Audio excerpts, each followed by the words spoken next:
Earlier this week, I had the opportunities to catch up with Roma, who is going to be our keynote speaker at Derby's Mainframe event on Tuesday the 15th. And this is just a little opportunity for you to get to know him a little.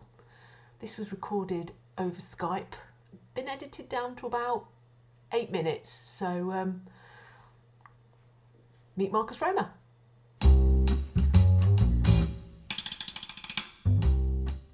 What led you to this point in your career? Well, thanks, Caron. It's always nice to talk to you. I mean, I think we go back about 10 years when we first started meeting and working. So for 10 years, I've been working on looking at how we can get content to audiences who can't physically be there for whatever reason.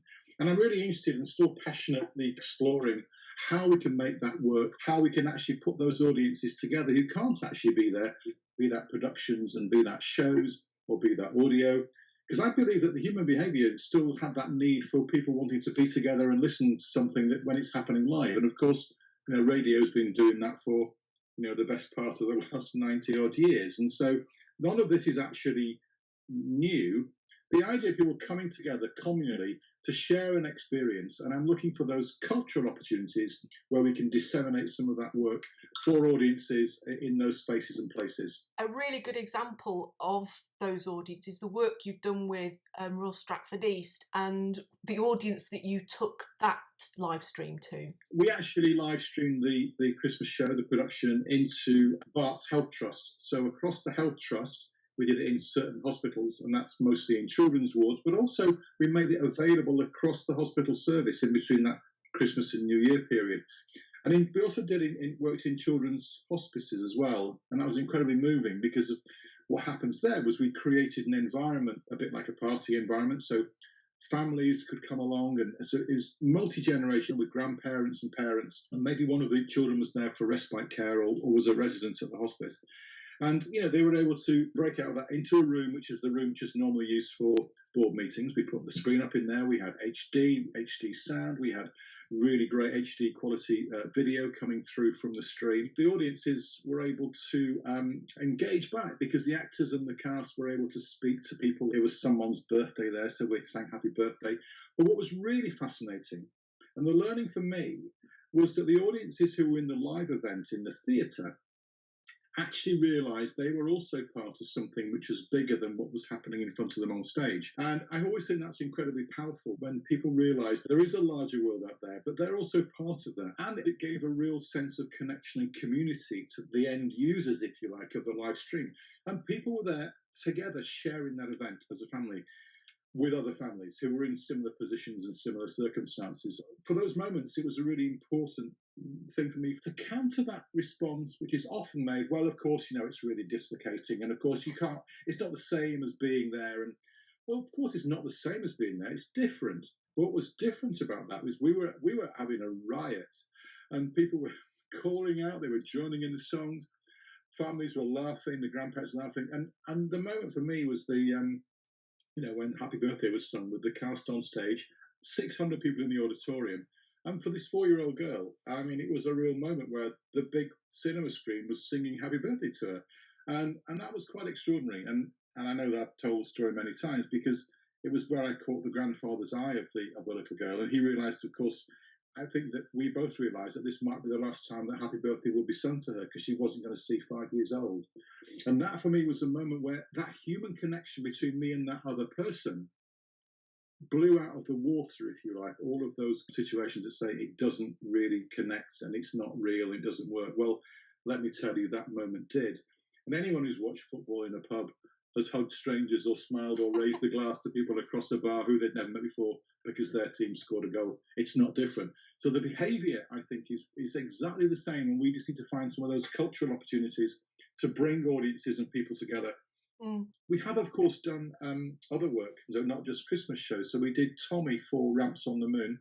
We took that to adult social care homes and dementia care homes, and that was extraordinary. Tommy the musical by The Who, Pete Townsend, was 1969. So people who were maybe in their late 80s or 90s now were probably in their 30s when that came out. There were people who did recognise and were recognising some of the tunes and stuff, because that's also a really interesting trigger in that area of care work.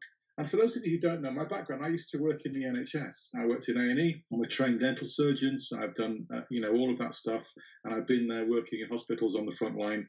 And so this actually culminates both sides and aspects of my career and life, really, of healthcare meets digital, meets engagement, meets well-being, meets entertainment, meets interaction, which makes conversation. I've always been excited by doing something that hasn't been done before, because then you learn how to make the mistakes, and you can't get it wrong, actually.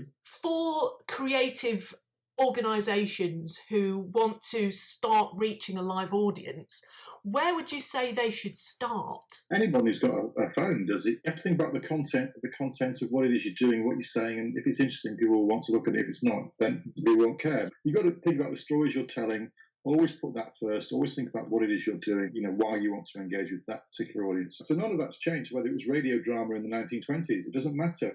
People still have to make the good stuff. Some of the areas of thinking at the moment for me have been about the rise of streaming services around drama, which has increased the equality, I think, of drama, particularly through Netflix. Don't get a writer to write something that's a half an hour studio piece. Get them to write 6 half hours, and you've got yourself a run there, and you do something different, approach it in a different way. What do audiences want? People are watching more drama now than they ever have done, but they're consuming it in different ways, and they're watching it on handheld devices and iPads, and all of those streaming services have shaken it up. The moment of realization for me was about 4 or 5 years ago, when it was the first Netflix thing, was House of Cards. Each episode was a different length, and whilst that doesn't sound interesting or even remotely connected, the reason of that was it wasn't schedule bound. Before that, everything had to be bound into a broadcast schedule, which meant adverts, and it meant things had to be a certain length of time. Sometimes dramas felt slightly underbaked or slightly padded out, because they had 53 minutes in the hour or whatever, whereas actually the drama is required to tell the story in the time it needs to be told. So whether that's some episodes could be 53 minutes, but the next episode could be 72 minutes. And that's revolutionised the storytelling. Every single episode of Breaking Bad is a slightly different length, because it wasn't made for broadcast medium. So we've been doing that in theatre for ages. If all plays had to be 60 minutes, it'd be just very weird. What made broadcast drama better is the freedom from the schedule that's made people be able to spend the time to tell the story and make it feel like it's a satisfactory engagement. And that's the key thing, really. So folks coming along on Tuesday, without giving away the content, because I could have very easily put a link to a fantastic keynote that you did for the European Theatre Convention. I'm going to draw on some of those things, because those stories haven't really been told or expanded. So there's going to be some stuff around that, and the history of it, and the history of broadcast, and the history of people engaging. I'm hopefully going to open up and ask some questions, and so the idea is that it should be a dialogue, not a monologue, and I'm very interested to hear from people and ask questions, and I want to find out who's in the room. I want to meet some new people to share some stories, and also then to use some opportunity for Q&A and to have a discussion, so we can actually open up the debate and see what issues people are facing, what issues people are thinking about, and what the challenges are, and how collectively in the room we might find some solutions to make those move forward. If they ask me technical questions, I'm going to have to pass on to you. Well, I think you're a great storyteller. Thank you so much, Marcus, and I look forward to seeing you on Tuesday.